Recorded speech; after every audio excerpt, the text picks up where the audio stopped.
Today, I've got a dollar bin haul of back issues to share with you, as well as a little teaser of the free comic book day haul that I brought home from two different sales that I got to. Check it out.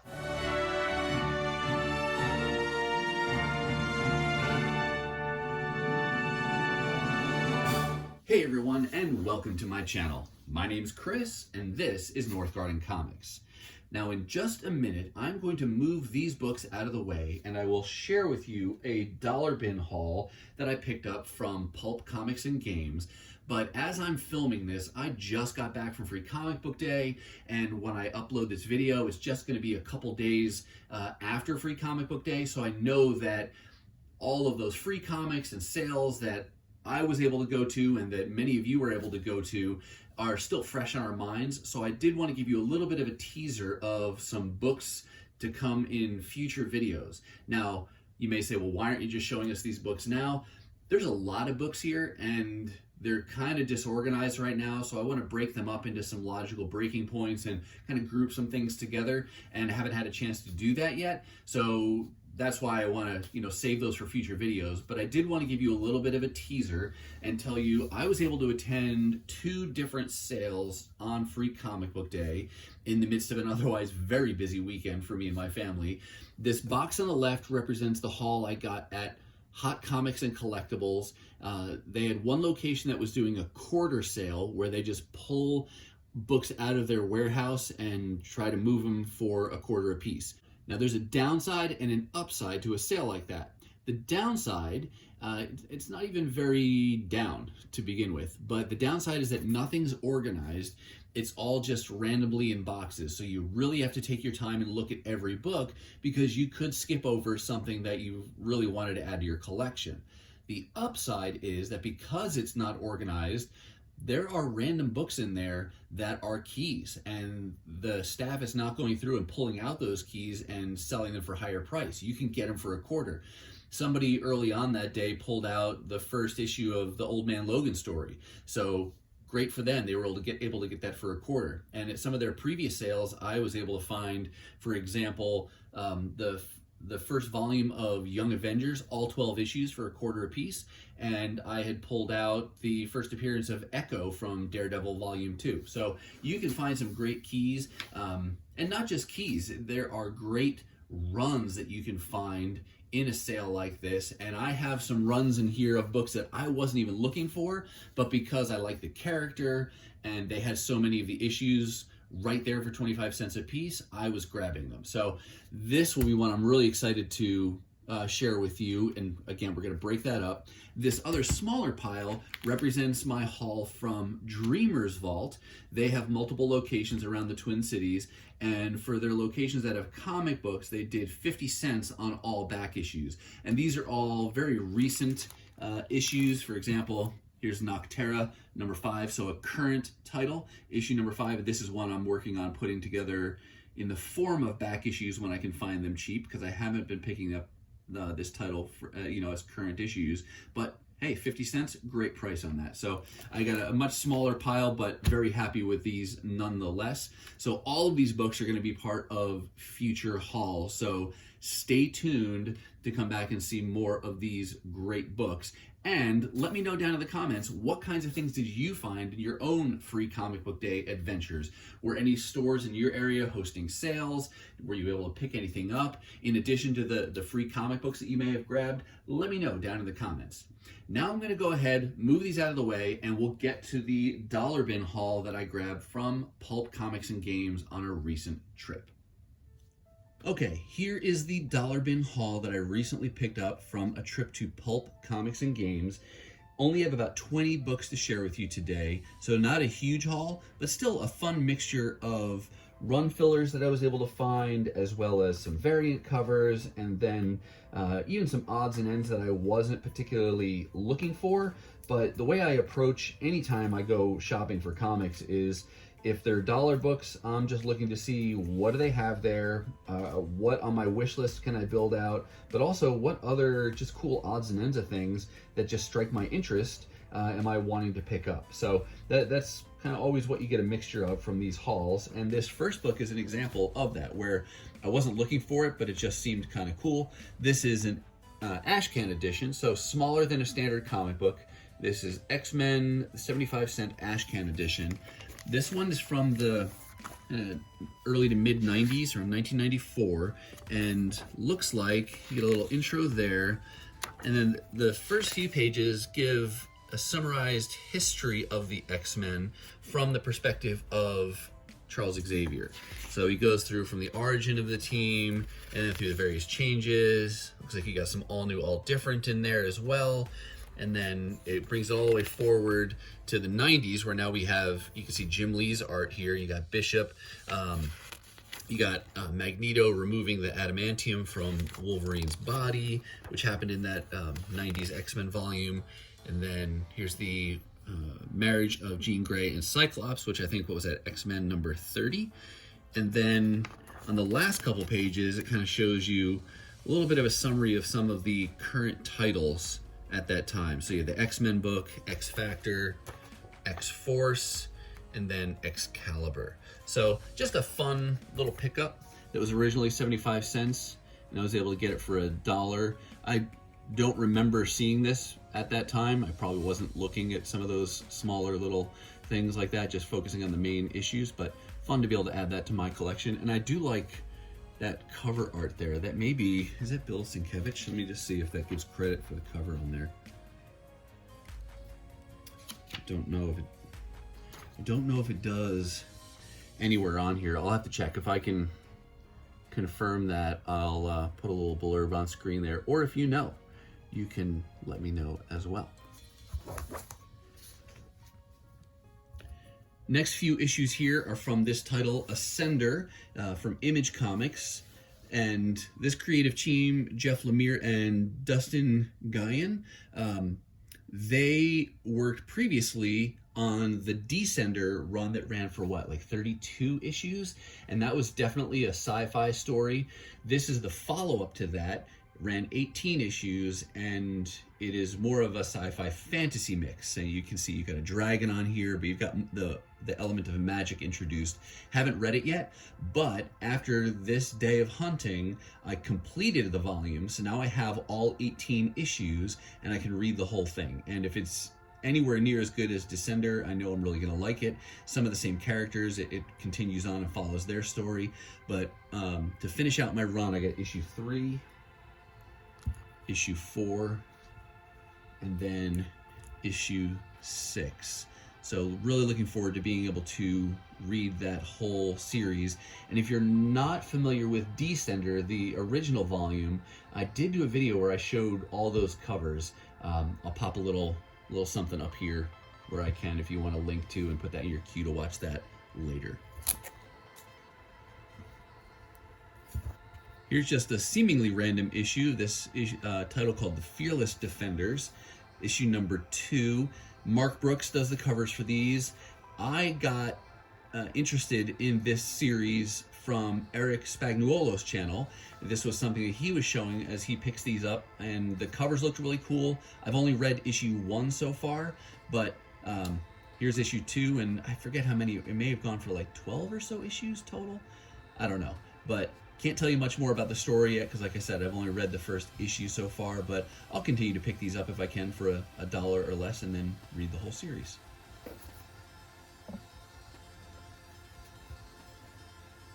Here's another random find that I picked up. Didn't even know this existed. This was only 50 cents, called Cliffhanger. It's a sketchbook giving you a little bit of a preview of 3 titles that came from Cliffhanger. The first one here, Danger Girl. The middle one, Battle Chasers. And this one on the right is Crimson. And the creators are J. Scott Campbell, Joe Madureira, and Humberto Ramos on Crimson. And what made me want to pick this up was Battle Chasers. That's a series created by Joe Madureira. Really liked his art in the 90s, and it was a 9-issue volume that he wrote and drew. And this was just a little sketchbook preview of this and these other 2 titles. So because it's connected to that Battle Chasers title, I went ahead and picked it up. Like I said, for only 50 cents. It's not the cleanest thing. Even you can see the coloring on the pages isn't fully white anymore. And the front, it's a little bit damaged and a little bit dirty, but still a fun little pickup for just 50 cents.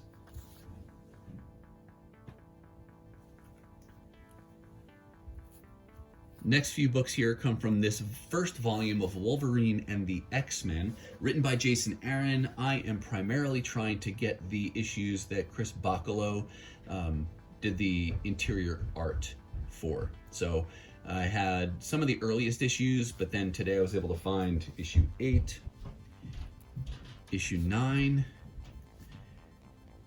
and issue 10, and he did both the covers and the interior art on those.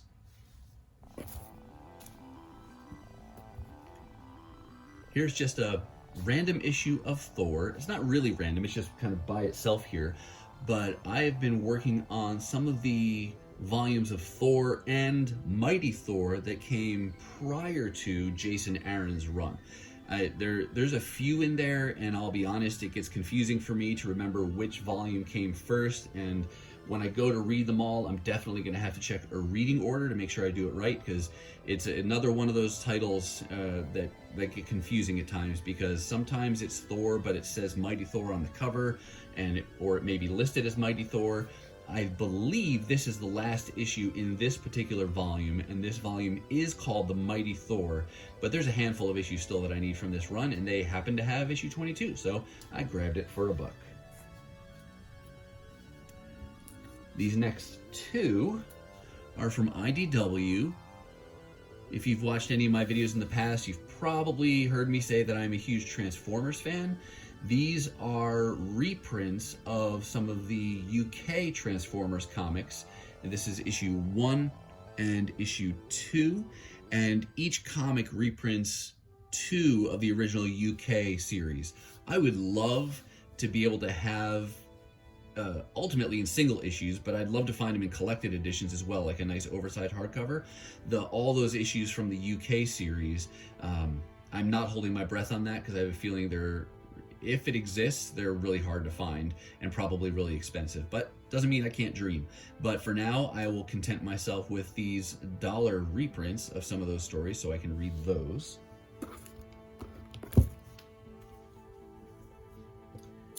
Continuing with Transformers, got a couple more Transformers books here. This is issue number 27, the B cover. This was Transformers, the first ongoing Transformers title at IDW.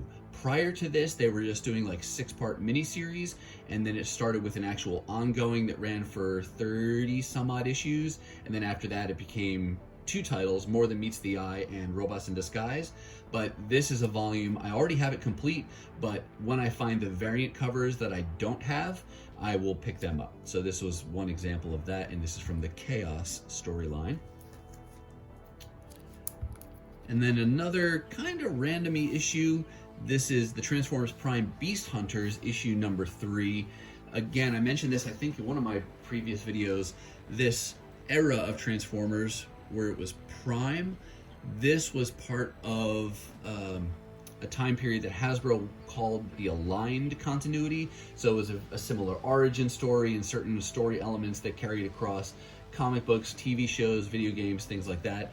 And I really loved the Transformers Prime TV show. So now as I find these Transformers Prime related issues, I'm picking them up when I can. But it could take me a long time to complete all those because I rarely see them. Here's another pickup that I was not expecting to find. The Unbeatable Squirrel Girl #1. I got this, it caught my attention because the cover art, and I looked and I said, hey, that really looks like Chris Spagnuolo art, and it absolutely is. And I've mentioned before that I'm a big fan of Chris Spagnuolo's art style, so I figured for $1, sure, I'll pick up this cover, even though I wasn't collecting the title. Just love to have his variant cover art.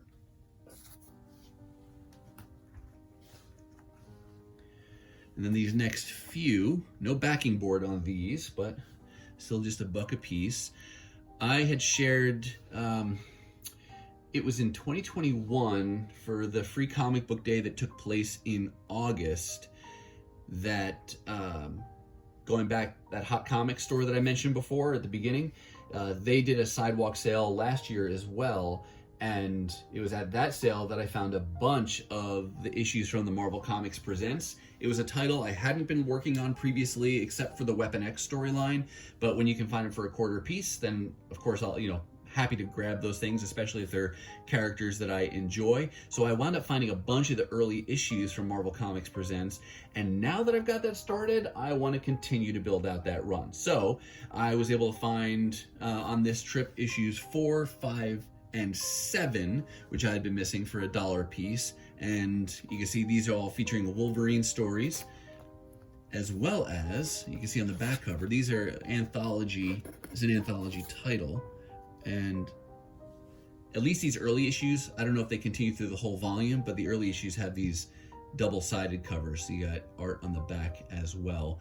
And so you've got Master of Kung Fu, Daredevil, Man-Thing, some more Man-Thing, Thor story picks up here, and you got a Submariner story there. So happy to add those to the collection. Issue number 1 still eludes me. My collection starts at issue number 2, but who knows?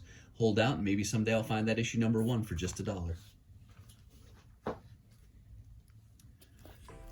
Coming back to some more 90s era books, and I have recently been trying to go back and build out some of my early Image runs. For a variety of their early titles, I have the first couple of issues and then stopped. Whether you're talking Spawn or Wildcats or Youngblood. My brother at the time, when we were kids, well, not kids even, we were like old teenagers, but we were collecting a variety of the Image titles.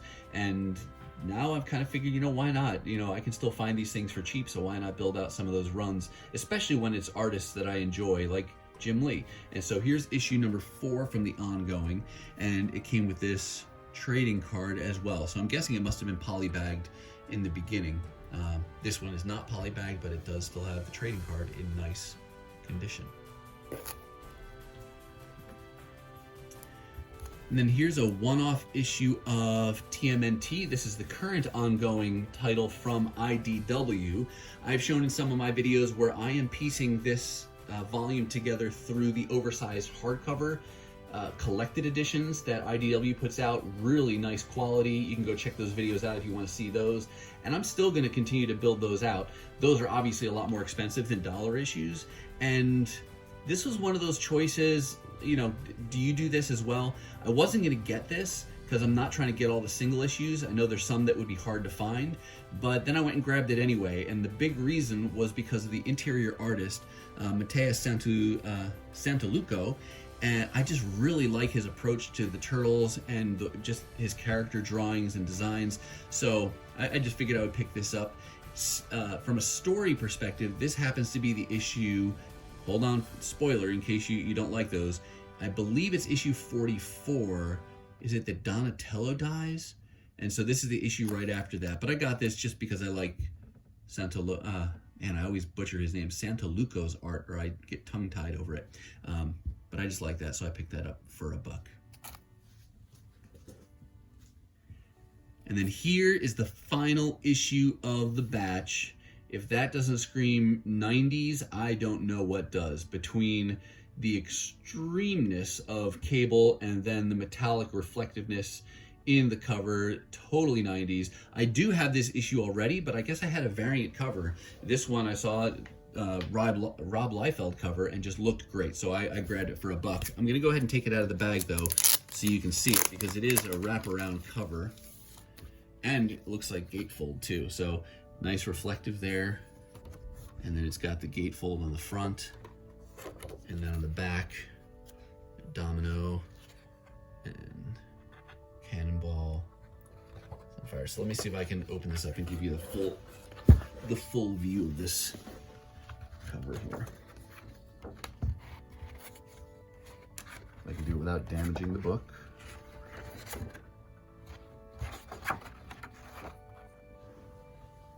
There we go. You can kind of see how that's supposed to look there. But really cool cover. Like I said, had another version of this cover, but this was so cool I was not going to leave that behind. So I think that's a very fitting book to end this dollar bin haul on.